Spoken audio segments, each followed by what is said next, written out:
Et on commence notre revue de presse au Soudan où le nouveau gouvernement devrait être annoncé d'ici à demain jeudi. C'est à lire dans le journal de Brazza.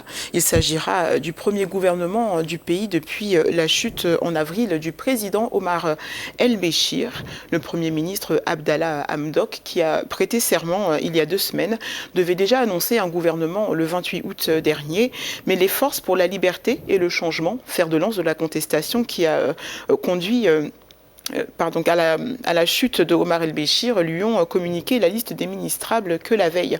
Abdallah Hamdok explique de son côté que le délai tient aussi à sa volonté de former un gouvernement qui soit le plus représentatif des différents États du Soudan et un gouvernement qui respecterait également la parité entre hommes et femmes. Le Premier ministre rencontrera donc le Conseil de transition aujourd'hui, mercredi.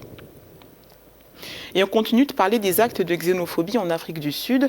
Et Abidjan.net explique comment le président Muhammadu Buhari s'inquiète de la vague de violence qui vise les ressortissants étrangers ces derniers jours. Des attaques dont la communauté nigériane, entre autres, est devenue la cible. Le président nigérian a ainsi annoncé l'envoi d'une délégation et d'un envoyé spécial qui rencontrera le président sud-africain Cyril Ramaphosa pour lui faire part de ses inquiétudes et discuter de la situation. Selon le communiqué, l'envoyé devrait arriver à Pretoria au plus tard ce jeudi.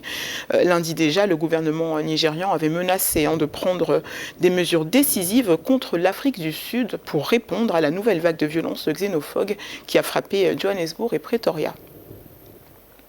Et on termine sur une note positive avec cet article paru dans Burkina 24, un tournoi de football pour stimuler la recherche d'emploi chez les jeunes à Fadane Gourma.